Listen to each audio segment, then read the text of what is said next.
What up, guys? It's Thursday, so that means it's another episode of Modern Meta Breakdown.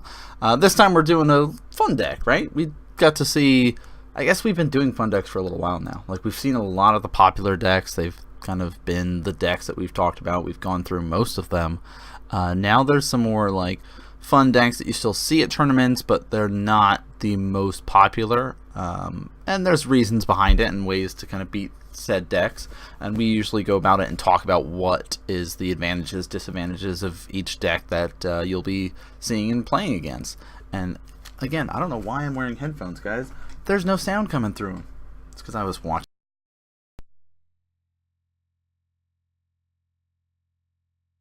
more than a couple months, but we've been doing this for a while now, and like I said, we've gone through a lot of modern decks. We are going to start doing some standard coverage. Well, I guess not really coverage. We're getting back into the modern coverage, but we're going to be doing some standard meta breakdown soon. With Ixalan coming out, we're going to start talking about some of the cool decks that are going to be standard playable, and basically what we do for modern meta breakdown. Now, we are not stopping modern meta breakdown. It will still be coming up on Thursdays, but it'll be another thing you can watch at the beginning of the week, standard stuff, for you guys to kind of get an idea. Maybe go, well, you know what, there's some cool stuff, maybe I'll get into standard, you know, maybe. So, but again, this channel started out with the modern stuff, so we're going to be talking about that. And since you clicked on the video, you saw the title of it, you came here for a reason, right? You wanted to learn about this Hexproof deck. Green-white Hexproof, Boggles, whatever name, Build-A-Bear deck you want to call it, you know, that's what we're going to be talking about tonight. So let's talk about the deck, right? Let's just jump into it, talk the ins and outs of it. So bam, here's the sweet deck we're going to talk about. We've got basically two that I want to go over. There are a couple different variants and stuff that you can be able to do with it, but these are the main ones, right? So we're going to go over, let me make sure we get all the sideboard cards in there. There we go. All right, so let's talk creatures, right? What is the point of a Hexproof deck? Well, as the name implies, right, we're going to want to have some Hexproof creatures, right? This is three that usually see play. Ledgewalker is not in this list, but I just wanted to highlight it because it is another creature that you do see play quite often in it. But here's the two main Hexproof creatures that are going to be seen. Now, there are other Hexproof creatures in Modern, like you could try to go for like a Bant version with like Invisible Stalker and Geist of St. Trath and stuff like that, but that's much slower and less powerful. This is an explosive deck, and it's very powerful. So, take a look at the creatures real quick. Gladecover Scout, Slippery Boggle, both cost 1 green to be able to cast. I mean, Boggle you can do blue, but we're not running blue. We don't have to worry about it. But they're 1/1s with Hexproof. So you go by themselves, they're not a lot. They're not that scary, not much of a threat. It's the Build-A-Bear aspect of the deck, or this kind of, I'm going to just make a tower of enchantments on top of this one Hexproof guy. And normally we would deal with creatures with removal spells. Well, guess what? You're not going to be removing these creatures. There is 2 more creatures that usually see play consistently, and that is, of course, 1 Dryad Arbor that we do see here. Bam, Dryad Arbor, which is our forest land creature guy. It's 1/1 for this green creature.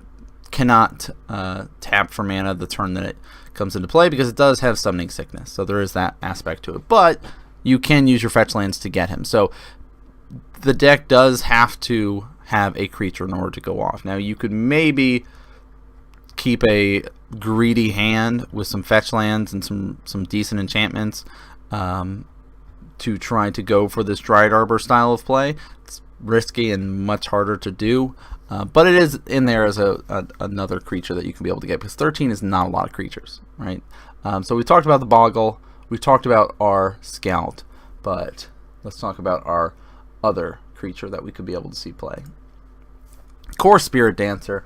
Of course, it costs 2, 1, and a white for a 0/2. You're like, well, that's not going to do very much, but Core Spirit Dancer gets +2/+2 for each aura attached to it, which most of the spells in this deck are aura, so we'll talk about that next. But whenever you cast an aura, you get to draw a card.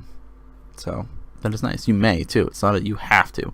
So there could be some factors where you might not want to, but for the most part, it'll help you reload your hand, because there are many times where you go, well, I've dumped all of my enchantments onto this one guy.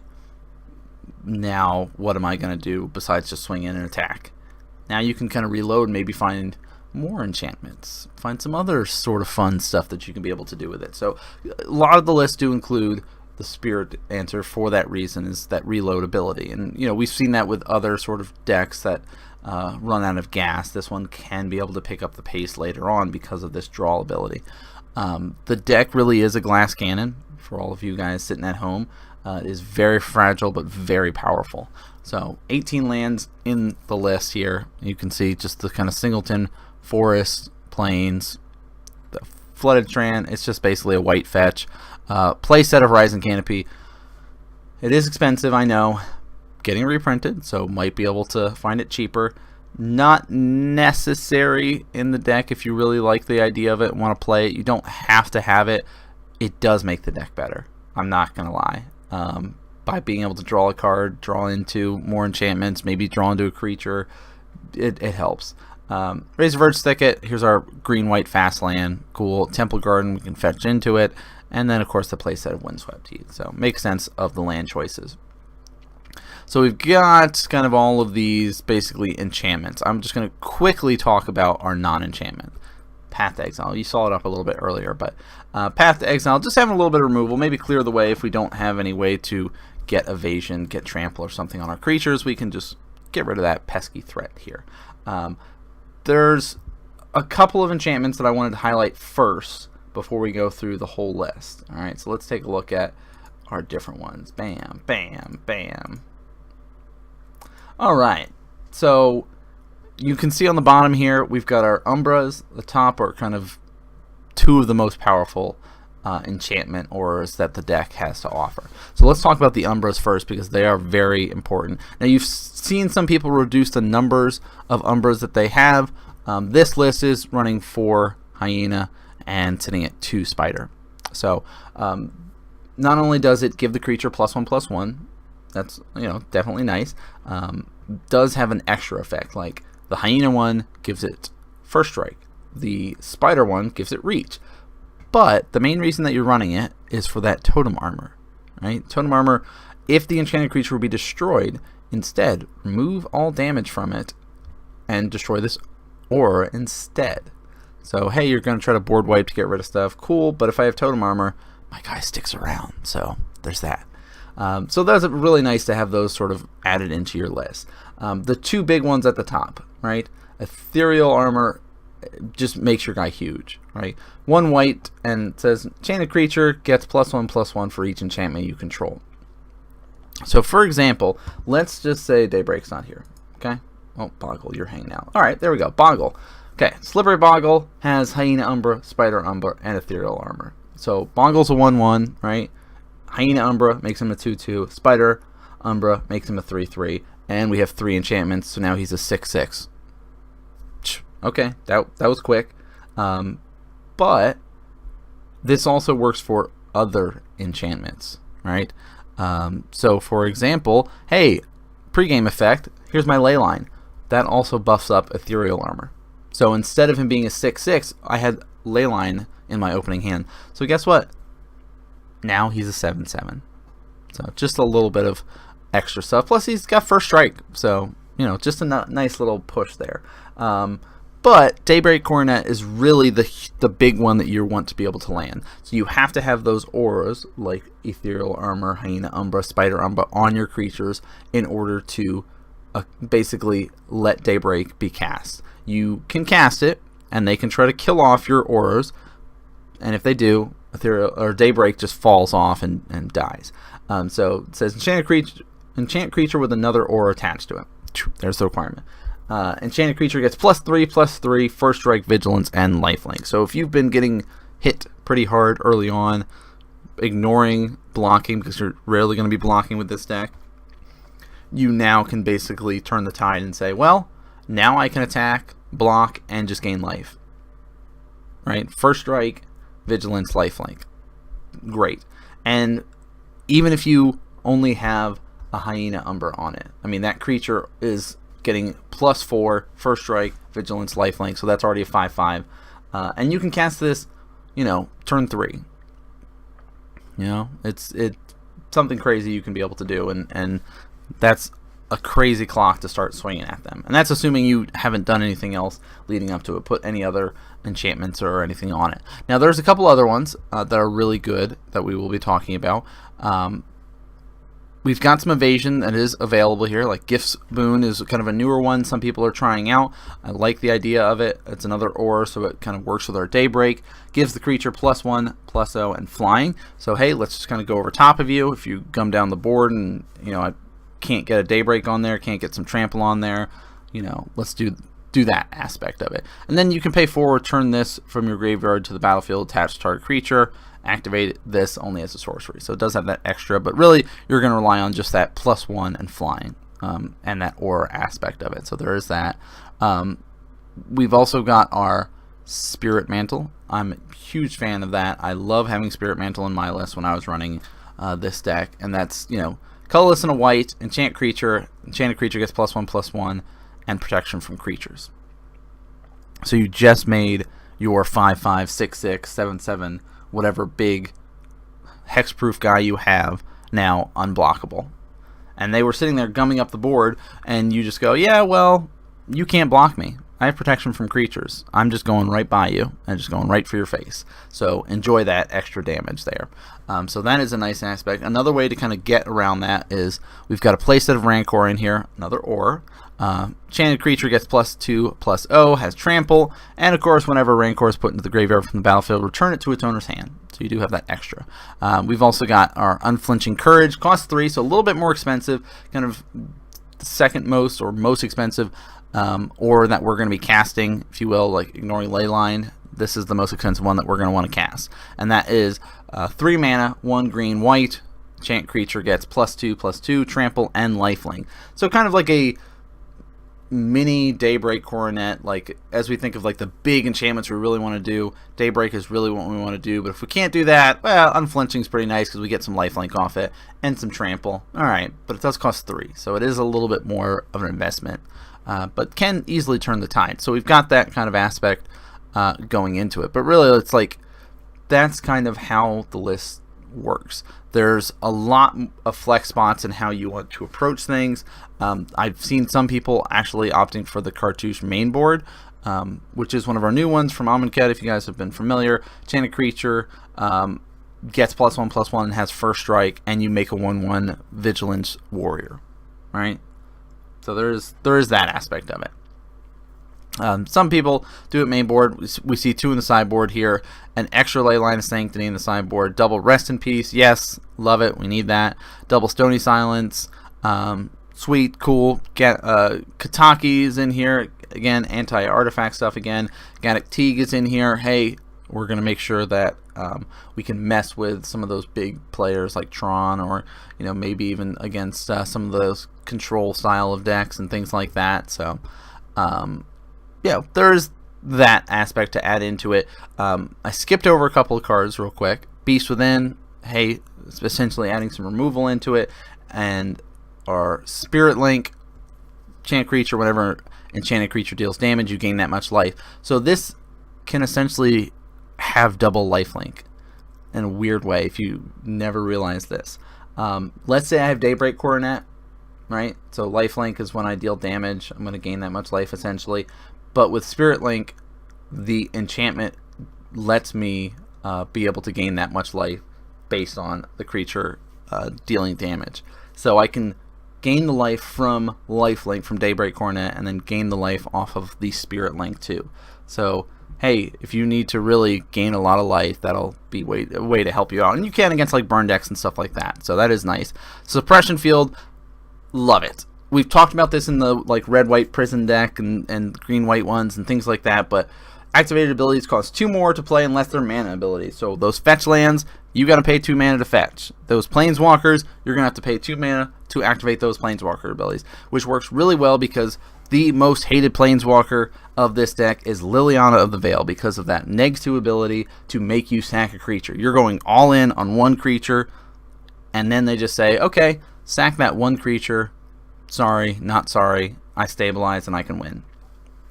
That's another reason why people are starting to run the Cartouche in the main board too, is because, hey, I'm going all in on this one creature. Here's my Cartouche. Now I can be able to have a 1/1 white warrior creature that I can be able to sack and keep my big guy alive. So Spider Umbra, Hyena Umbra will not protect you against sacking a creature because you're not destroying it from damage. They're just choosing to get rid of that creature. So Suppression Field, I think, is a must for the sideboard for this list. Plus, it works out well when people bring in Spell Skites and stuff like that against you, because the Spell Skite, they can redirect all those enchantments onto you. So yeah, definitely something to keep in mind when you're building this list. So real quick, I wanted to slide over and talk about a second version to kind of show you, because it is running, guess what? Our Ledgewalker. I wanted to highlight that first as we went into it. So let's talk about it. Like, some people I know are opting for more Ledgewalkers and less Spirit Dancers, because it does have a little bit of evasion with it, and core Spirit Dancer can die to Fatal Push. So there is that aspect to it. I guess, really depends, but I like having the one of Ledgewalker in there. I think that's fine. It works out really well because, again, it's a hexproof, does cost 2, but he can't be blocked except for by creatures with flying. So you have that extra evasion kind of built into him. So this list, though, does run the Spirit Mantle, Spirit Link main board. Only has one Spirit Mantle in this sort of style of things, but saying, you know what, I don't care so much about the protection from creatures.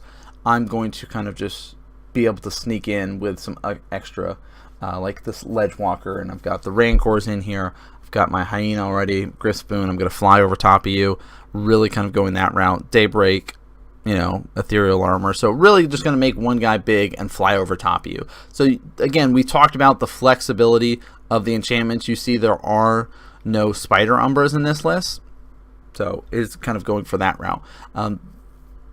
Definitely really dependent on what your meta looks like if you're going to be playing. Maybe you have a lot more burn in your meta, so you're saying, yes, having that main board Spirit Link is super important for me. I like that, or maybe it's not as important because there's not as much burn. Maybe, you just adjust it as you see fit. If you like this sort of flying style, this might be the way to go. Having more Griffspoon, cool. Maybe adjust how many Ledgewalkers you have, things like that. But you're always going to have 4 Scouts, 4 Boggles. You should have 13 to 14 creatures. You cannot go lower than that. Sorry, you will not win. You need to have Leyline of Sanctity main board. You will probably not win if you do not. Like, with the amount of disruption that is running around Inquisition's Thoughtseize, or just the amount of burn spells that can come at you because they say, well, I have all these lightning bolts and, helixes and things like that that can't go for your creatures. I'm going right for you. Get ready. So having those main board, I think 2 to 3 is accurate. You can always do 2 and 2 depending on what your meta looks like. Again, it's dependent on how you want to build it, but that is one way to go about it. So talking sideboard, hey, guess what? There's the Leyline, there's the Rest in Peace, cool. We got extra Spirit Mantle. Stony Silence is here. Path, Gaddock Teague, Eidolon, sweet. Each player can't cast more than 1 spell a turn. Well, hey, I'm just playing enchantment. I don't care if I play 1 extra enchantment this turn. But if I'm playing against Storm, maybe they've got ways to get rid of my Leyline. Bounce it to my hand, for example. Well, not going to worry about that because they can't play more than 1 spell a turn. We've also got a playset of Seal of Primordium here. So adjusting how it deals with artifact and enchantment and stuff like that by going for a seal. I like that kind of flexibility that this offers. But the deck is a lot of fun. It's, again, Glass Cannon style. Gets hosed by those sacrifice effects. It's got ways around the gum up of the boards by flying over it, by being able to trample through it. Like, there's ways around it, but it is basically, here's my single creature. How are you going to deal with it? So you can board wipe, you can blow up the creatures that way, because it's not targeting them to do that. Have to be careful, though, because the Umbras will protect it. So Liliana is really the best way to go about dealing with this sort of deck. Make them sack all day because, again, there's very few creatures. And maybe you can be able to go that disruption route too. If you're going first and they don't have that pregame effect of a Leyline, you could be able to strip down one of their creatures. It's possible they only have 1 in their hand. Maybe they've got 2 and you've got to deal with it that way. But, those are the routes to kind of deal with the deck. It is a powerful deck, though. Again, it's a glass cannon style, so you're going to have to do your best to kind of keep up with it as it just builds up this tower of enchantments there. So that's the sort of style of the Build-A-Bear green-white hexproof. It's powerful. You know, you're going to lose to it from time to time, but there's chances that it will just lose to itself. Maybe it won't be able to find the evasion. Maybe it won't be able to find that trample that it needs, and you know, you're able to start swinging in, because again, the deck doesn't tend to block very much unless it can get Daybreak, and it can do double duty. So unless it gets that vigilance from that, you're not going to see it block too much. So you could be really aggressive and just try to race it. And you know, that is a possibility that you can be able to go to try to defeat the deck. But you know, let me know what you think about the video. Let me know what you think about the deck. Is there any changes that you would make to some of these lists? What do you think about the choice to kind of go that flying route and kind of negate some of the other stuff? The cartouche, do you guys like that addition into the list? You know, how are you guys playing your list at home? Let me know if there's any other videos you'd like to see for Modern, because again, I've been talking about a lot. There's been so many. At the end of the video, you can see we do have a playlist that does go over all the videos we've talked about. We're going to be going into Standard soon, and that'll be at the beginning of the week. We're also going to be doing some Hearthstone stuff at the beginning of the week. You know, there's some cool decks that I've been playing in Hearthstone. And then end of the week, guess what? You're still going to have your Modern meta breakdown for all you guys out there kind of getting into Modern, learning about the different decks, or hopefully looking for a new deck to play. But that's going to do it for us here tonight, guys. Thanks so much for tuning in and watching, and I'll see you guys next game.